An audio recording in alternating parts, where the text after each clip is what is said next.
Donc tout le XIXe siècle va s'employer à un travail de liaison, d'assemblage, de mise en système de ces notions au nom de l'utilité. Alors d'abord, le nouage travail-science. L'industrie, c'est le travail plus le machinisme. L'industrie est une application de la science. Nouage humanité plus science. La science est devenue une religion logique, sans mystère ni superstition, ni même de divinité. La science n'en demeure pas moins érigée en foi. Le XIXe siècle a foi dans la science. Ainsi, l'humanité, pour se connaître, substitue la science à la religion. Nouage humanité, science, histoire. L'histoire est l'accomplissement pratique de l'humanité.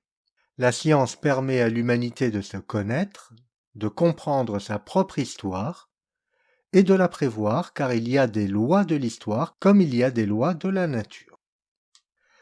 D'où cette fantastique affirmation d'Ernest Renan: il faut organiser scientifiquement l'humanité. Affirmation que reprendra la révolution managériale. Et enfin, dernier nouage, celui entre le progrès, l'histoire, la science et l'humanité.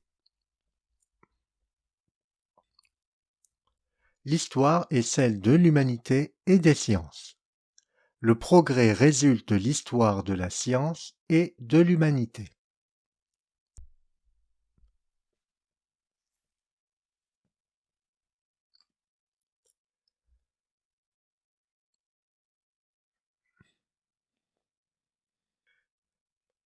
Selon Pierre Mussot, c'est Jean-Baptiste C. qui ouvre le bal. Il dirige une filature de coton à Roubaix, dans une ancienne abbaye. Jean-Baptiste C., pas Pierre Mussot. Et à la valeur travail de Smith, il ajoute celle d'utilité pour définir la valeur d'un produit. Ainsi, selon Jean-Baptiste C., le producteur, grâce à son travail éclairé par la vérité de la science, pourra proposer au consommateur un produit utile. Il introduit aussi la notion clé d'entrepreneur d'industrie. L'entrepreneur d'industrie, c'est celui qui ne possède pas nécessairement des capitaux, mais qui, par ses facultés industrielles, ses talents, son activité, administre l'œuvre de production. L'ouvrier viendra réaliser cette œuvre que le savant aura rendue possible.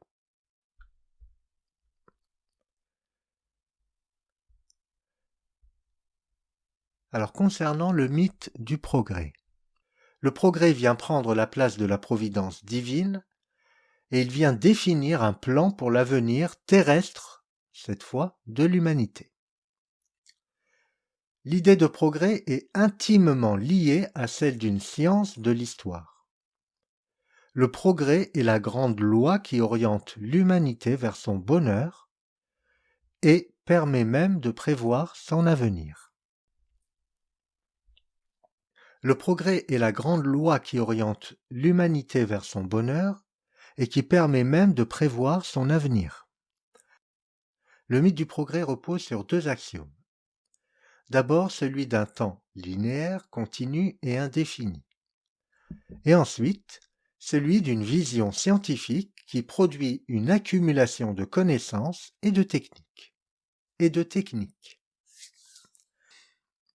C'est donc un déterminisme technoscientifique et une vision linéaire de l'histoire qui vont définir le progrès comme le fruit d'une chaîne causale. Le progrès privilégie le mouvement et les mutations sur la permanence. Il célèbre le culte du nouveau, il s'appuie sur une vision optimiste du futur, animé par une promesse de bonheur et d'âge d'or dans un avenir terrestre.